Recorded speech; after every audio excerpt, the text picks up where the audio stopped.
बाबा कहते हैं जादू मंत्र सदा याद रहता है। जादू का मंत्र कौन सा है?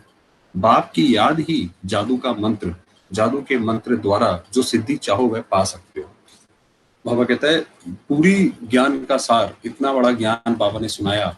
वेदों शास्त्रों में इतना ज्ञान है, साइंस का भी जो ज्ञान है वो वास्तव में यहीं से निकला हुआ है, भगवत गीता से ही निकला हुआ है, जो बाबा ने भी बताया उससे ही निकला हुआ है। तो उसका पूरा सार क्या है कि अगर हम शिव बाबा को याद करते हैं, बाप की याद, उसके अंदर सर्व सिद्धि, जो सिद्धि चाहिए, जैसी हमारी इच्छाएं हैं, हमारी जो भी शुभ इच्छाएं हैं, वो सर्व उसके अंदर पूर्ण होंगी। जैसे स्कूल में भी किसी कार्य की सिद्धि के लिए मंत्र जपते हैं, वो जैसे देखते हैं ना, कई सारे गुरु होते हैं, वो मंत्र देते हैं, या फिर कोई यज्ञ होता है तो उसमें मंत्र होता है। तो यहाँ भी अगर किसी कार्य में विधि चाहते हो तो ये महामंत्र ही विधि स्वरूप है। कि हम कोई भी हम सेवा करना चाहते हैं, चाहे हम कोई और कुछ काम करना चाहते हैं, तो बाबा की याद ही एक जादू है। ऐसा जादू मंत्र जो सेकंड में जादू मंत्र कर दे। तो जब भी कुछ हो, बाबा कहता है आप तो वैसे ही बाबा की याद में बैठ जाया करो, अर्थात परिवर्तन कर दो। तो ऐसा जादू मंत्र सदा याद रहता है कि कभी भूलता है। सदा स्मृति तो सदा सिद्धि। सदा स्मृति माना अगर ये सदैव हमारी स्मृति में है, जैसे बाबा बताता है कि बाबा के अजपा जाप में अगर हम खोए हुए हैं, तो जो भी चीज हम चाहेंगे वो सदा सिद्धि प्राप्त होगी, सदा सफलता प्राप्त होगी। कभी कभी स्मृति होगी तो कभी तो सफलता नहीं होगी, कभी कभी होगी। माना जैसे कभी हम शिव बाबा को याद करते हैं, परिस्थिति आती है तो बहुत ज्यादा करते हैं, कभी परिस्थिति कम हो जाती है तो नहीं करते हैं, फिर जब खुश हो जाते हैं तो बिल्कुल ही छोड़ देते हैं। तो बाबा की मदद भी या फिर सफलता भी फिर हमें उसी परसेंटेज में मिलेगी कि अगर कई बार सफलता मिल जाएगी, कई बार बहुत मेहनत करनी पड़ेगी उसके लिए, और कई बार क्या कहते हैं असफलता भी मिलेगी।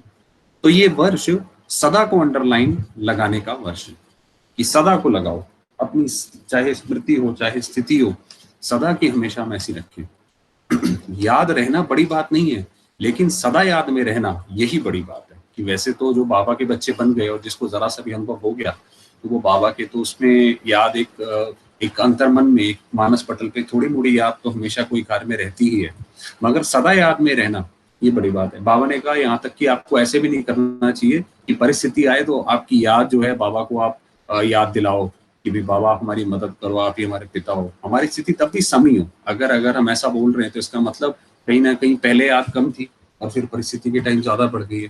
तो बाबा ऐसा नहीं है, तो हर वक्त अपनी बढ़ी रखे ना। तो अब सदा की बारी आई है, सदा को ऐड करो तो सदा सफलता मुक्त रहेंगे, बाबा कह रहे हैं ऐसे। दूसरी बात है, विश्व माया के वार से बचने का साधन है विश्व से न्यारा और बाप का प्यारा बनो। ये क्या मतलब है विश्व से न्यारा? बाबा तो कहता है कि एक साइड आप गृहस्थी जीवन में भी रहो, जॉब भी करनी है, सब करना है, तो न्यारा कैसे रहेंगे? न्यारा, और फिर न्यारा बनेंगे तभी बाप का प्यारा बनेंगे। तो क्या मतलब है इस बात का? बाबा कह रहे हैं हर एक अपने को बाप के प्यारे और विश्व में प्यारे समझते हो। जो बाप के प्यारे बनते हैं वह विश्व से न्यारे बन जाते हैं। तो जैसे कहते भी हैं कि कोई मान लीजिए कोई क्वीन एलिजाबेथ के यहाँ से कोई आए, तो आप कहेंगे भाई ये तो इनका तो उठना बैठना हर चीज इनकी न्यारी है। तो ऐसी बाबा कहते हैं जो बाबा के जो प्यारे हैं वो विश्व में न्यारे, मतलब अलग दिखाई पड़ेंगे, वो विश्व से अलग होंगे। उनकी हर चीज, उठना बैठना चलना सब कुछ। तो जितना न्यारापन होगा उतना ही प्यारा होगा। जैसे न्यारा मतलब किसी भी चीज में लगाव इतना नहीं होगा कि, जैसे आप देखेंगे न्यारापन का मतलब भी यही है कि किसी भी चीज के लगाव में इतना नहीं घुस जाना कि अपनी हम पोजीशन ही छोड़ दें, कि हम यही भूल जाएं कि हम कौन है। अगर न्यारा नहीं तो प्यारा भी नहीं, ये बाबा ने बताया। तो बाप के प्यार में लवलीन रहते हैं, खोए हुए होते हैं, उन्हें माया आकर्षित कर नहीं सकती। जैसे वो गोपियों के लिए बोलते हैं कि वो जब श्री कृष्ण बांसुरी बजाते थे और वो गोपी जो है उनके उसमें मंत्र मुग्ध हो जाती थी, तो क्या मतलब है? कोई ऐसे कोई म्यूजिक की बात नहीं है वो। बाबा ने ये मुरली जो बजाई है, ज्ञान की मुरली जो बजाई है, इससे जो आनंद आता है उसमें गोपी माना जिसको इंद्रियों का सुख नहीं है, जो इंद्रियों के सुख से नहीं है, अतीन्द्रिय सुख में जो लीन है। तो बाबा वो कह रहे हैं कि जब ऐसी अवस्था है तो उसे माया आकर्षित ही नहीं कर सकती। जब हमारा उससे ध्यान ही नहीं है तो माया कैसे आकर्षित करेगी? जैसे वाटर प्रूफ कपड़ा होता है तो एक बूंद भी नहीं टिकती, ऐसे जो लगन में रहते हैं, लवलीन रहते हैं, वे माया प्रूफ बन जाते हैं। अगर मान लीजिए, इसीलिए बाबा कहता है कि मनन, जो खासकर जो आपको ज्ञान मिलता है इसको मनन करो कि भाई ये ज्ञान हम कैसे अप्लाई करेंगे, ये बाबा ने बताया तो कैसे बताया, हम कैसे इसको यूज कर सकते हैं। तो फिर हम माया प्रूफ बन जाएंगे, कोई भी परेशानी नहीं रहेगी। माया का कोई वार नहीं कर सकता।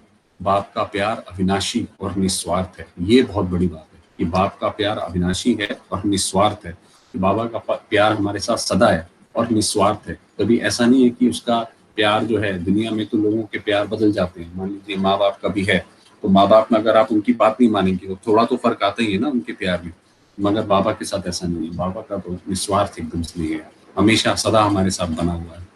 इसके भी अनुभवी हो और अल्पकाल के प्यार के भी अनुभवी हो। वही बाबा कह रहे हैं कि अल्पकाल का जो प्यार मिलता है संबंधियों से या कहीं से भी, उसके भी अनुभवी हो और बाबा से भी अनुभवी हो। वह प्यार इस प्यार के आगे कुछ भी नहीं है। अब ये जब तक हमें फीलिंग नहीं आएगी, ये जो बाबा का प्यार है वो इन सारे क्या कहते हैं जो भी हमें संबंधों से सुख मिलता है वो उसके बहुत बहुत ऊपर है। जब बाबा ने शुरुआत में स्थापना करी, जब 1936 में सिंध में आए, तो जब जो दादियां थी, जो अब तो खैर अब शरीर छोड़ चुकी हैं, या बहुत पुराने पुराने जो आदि रत्न थे, वो घर से बहुत संपन्न थे, घर वाले उन्हें बहुत प्यार करते थे, उनके पूरे लाड कोट सारे पूरे होते थे। मगर जैसे ही बाबा को देखा तो बाबा के प्यार में बिल्कुल जैसे कि खो गई। तो वो जैसे उन्हें ये अनुभव हुआ कि वह प्यार इस प्यार के आगे कुछ भी नहीं है। तो हमें भी जब तक ये अनुभव नहीं होगा तब तक वो आगे गाड़ी बढ़ेगी नहीं। बाप और मैं, तीसरा ना कोई, ऐसी स्थिति रहती है। अब यही वास्तव में जो सत्यम शिवम सुंदरम की बात आती है कि जितना जितना हमें पता पड़ेगा कि हम सत्य के करीब जाएंगे, उतना हमें पता पड़ेगा कि शिव वास्तव में कितना सुंदर है। तो हमारी ऑटोमेटिकली अवस्था ये होती जाएगी कि बाप और मैं, तीसरा ना कोई, हमें तीसरा चाहिए ही नहीं। तीसरा बीच में आना अर्थात बाप से अलग करना। तीसरा मान, अब तीसरा इसमें कौन है? तीसरा एक तो इसमें ये है कि कोई और आत्मा आ गई। हमारा जो स्नेह है कि बाबा से ना ज्यादा लग के उस आत्मा से है, तो जैसे वो आत्मा तीसरी बीच में आ गई, क्योंकि हमारा स्नेह उससे ज्यादा है तो हम उसके करीब है, बाबा दूर है। उसी तरह से कोई मान लीजिए पदार्थ है, उन पदार्थों से हमारा स्नेह है तो बाबा दूर है। तो फिर जैसे बाबा ने बोला तीसरा बीच में आना अर्थात बाप से अलग करना, क्योंकि अगर हमारी उससे घनिष्ठता ज्यादा है तो यानी वो फिर आत्मा हमारे पास हो गई ना, तो बाबा तो अलग, बाबा तो सेकंड नंबर हो गया। तीसरा आता ही नहीं तो अलग हो नहीं सकते। वही बाबा कह रहे हैं, अगर तीसरा नहीं है बीच में तो अलग नहीं हो सकते। जो सदा बाप की याद में लवलीन रहते हैं वह सिद्धि को पा लेते हैं। तो जैसे जो सदा ही बाबा की याद में लवलीन है, अब यही बात है कि सिद्धि को पाना, अगर हम ये सोच के अगर बाबा की याद में रहते हैं कि मुझे ये सिद्धि मिल जाए, वो सिद्धि मिल जाए, तो भी वास्तव में हमारा योग पूरा नहीं है, क्योंकि हमारा एक ध्यान तो ये लगा रहेगा कि ये सिद्धि मिल जाए। तो बाबा की याद में जब लवलीन होना है तो ये सिद्धि से, हर चीज से पार, तो फिर हमें ऑटोमेटिकली वो सिद्धि मिलती जाएगी। ये बताया बाबा ने। वो सिद्धि अगर पानी है तो बाबा की याद में लवलीन हो। अच्छा, चलिए थोड़ी देर बाबा को याद